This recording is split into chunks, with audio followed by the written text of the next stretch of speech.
Welcome to my channel SK knowledge class. आज मैं बताऊंगा क्लास 10th मैथमेटिक्स, जो कि क्वेश्चन है सिद्ध करे कि √3 एक अपरिमेय संख्या है।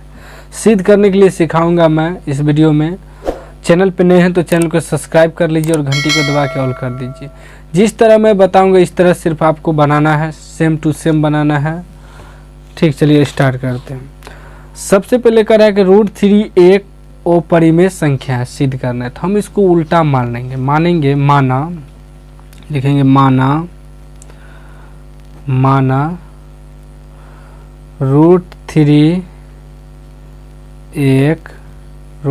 एक परिमेय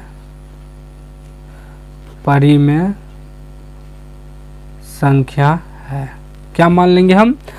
माना √3 एक परिमेय संख्या, उल्टा मान लेंगे, ठीक ना। उसके बाद लिखेंगे √3 बराबर p/q। √3 बराबर p/q, इसको मान लेंगे समीकरण 1। लिखेंगे जहां p और q सह अभाज्य संख्या है।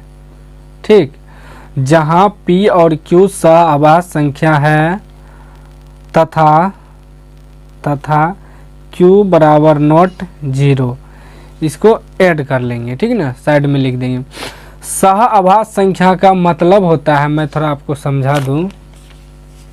सह अभाज्य संख्या का मतलब होता है, जैसे मान लीजिए 7/9 लिख दिए। इसमें आपको क्या मिल रहा है? सिर्फ 1, इसमें भी 1 मिल रहा है, क्योंकि 7 गुना 1 और 9 गुना 1 लिख सकते हैं।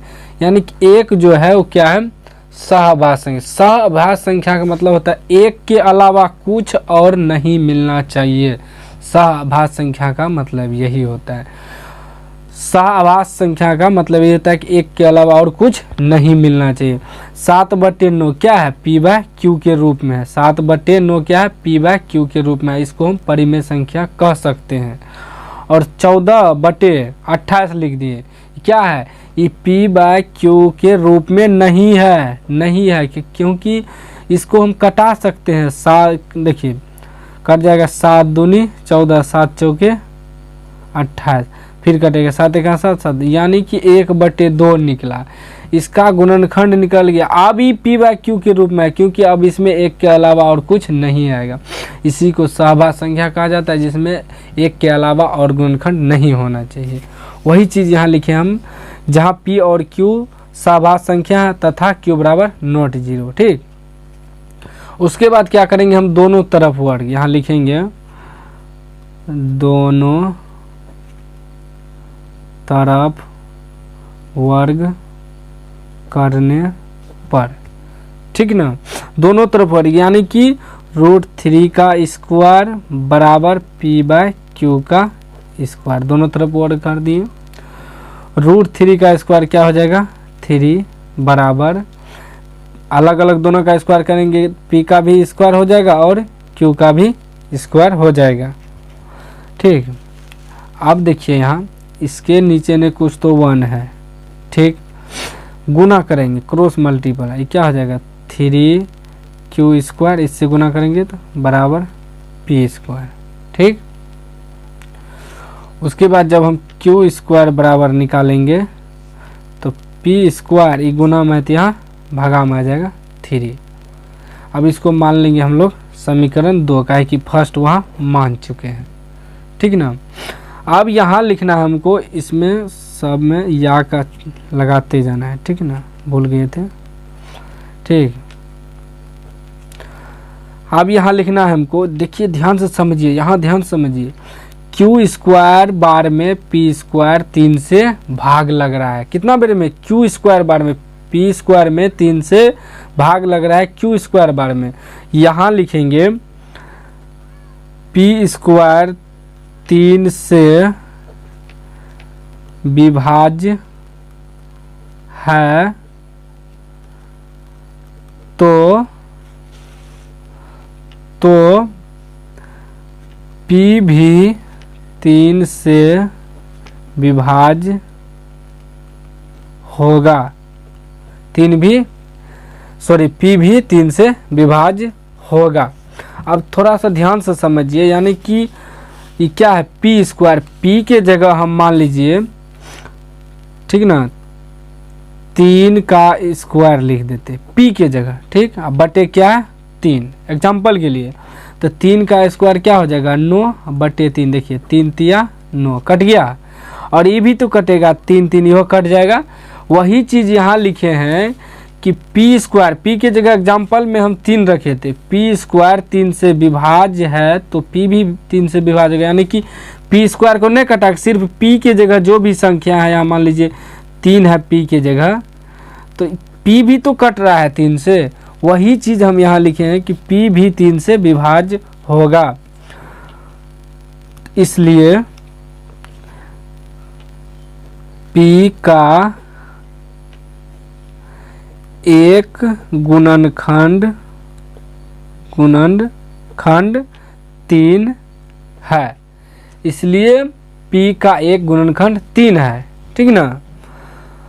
उसके बाद लिखेंगे माना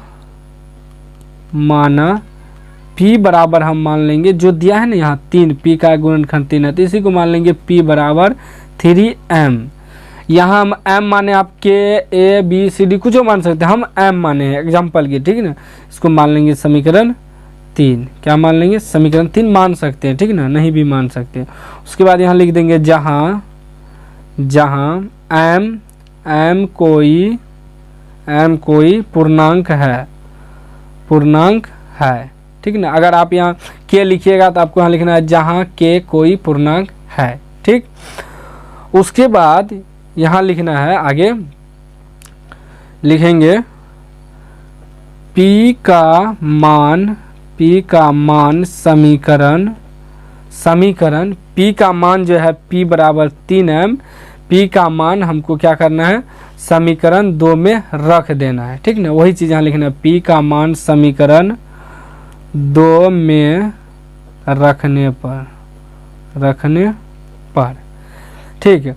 P का मान समीकरण 2 में, P का मान समीकरण 2 में रखने पर, समीकरण 2 क्या दिया हमको, क्यू स्क्वायर बराबर पी स्क्वायर बटे 3। क्या दिया है, क्यू स्क्वायर बराबर पी स्क्वायर बटे 3। क्यू स्क्वायर बराबर P के जगह हम क्या मान बैठा रहे हैं, 3m। P के जगह क्या बैठा रहे हैं, 3m। यहाँ जहाँ P है वहाँ बैठा देंगे 3m का स्क्वायर बटे 3, ठीक।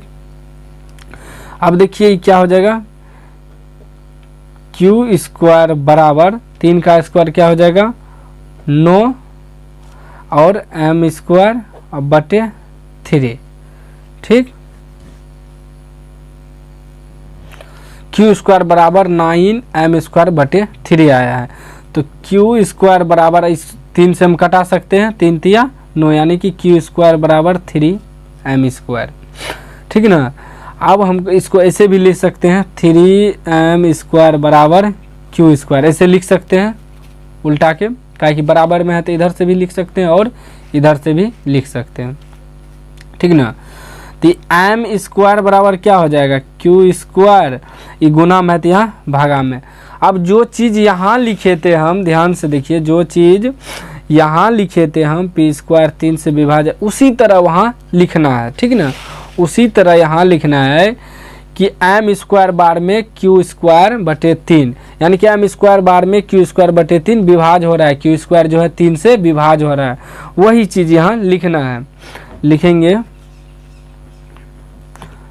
सब में ही छूट गया है, ठीक ना।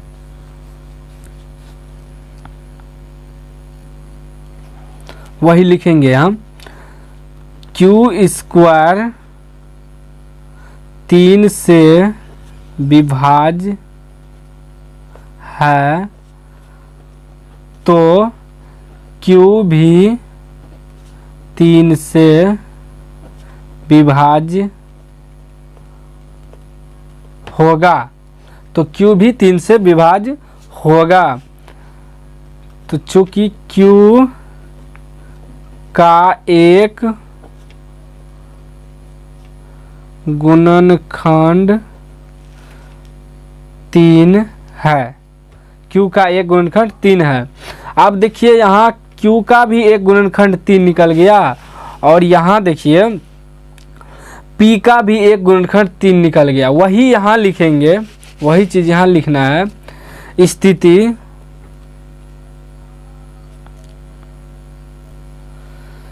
1 तथा स्थिति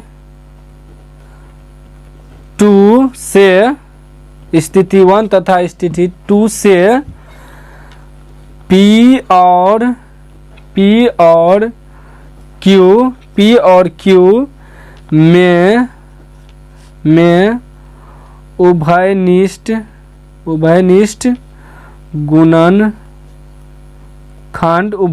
गुणनखंड 3 है। यहाँ देखिए Q में भी गुणनखंड 3 मिला, उसके बाद यहाँ हमको P में भी गुणनखंड 3 मिला। वही चीज़ यहाँ लिखे हम, स्थिति 1 तथा स्थिति 2 से P और Q में उभयनिष्ठ गुणनखंड 3 है,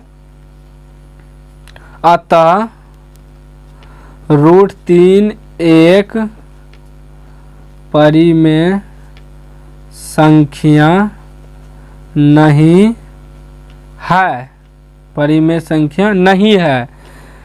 इसलिए √3 एक अपरिमेय संख्या है, इसलिए √3 एक अपरिमेय संख्या है। प्रूव्ड, ठीक नहीं, प्रूव्ड हो गया। इसी तरह अगर √5 को सिद्ध करना, सेम वहाँ सिर्फ √5 देते जाएंगे, जिस तरह यहाँ √3 सिद्ध किए हैं, इसी तरह √2 को भी सिद्ध कर सकते हैं। अभी तक चैनल को सब्सक्राइब नहीं किया, सब्सक्राइब करके घंटी की दबा के ऑल कर दें।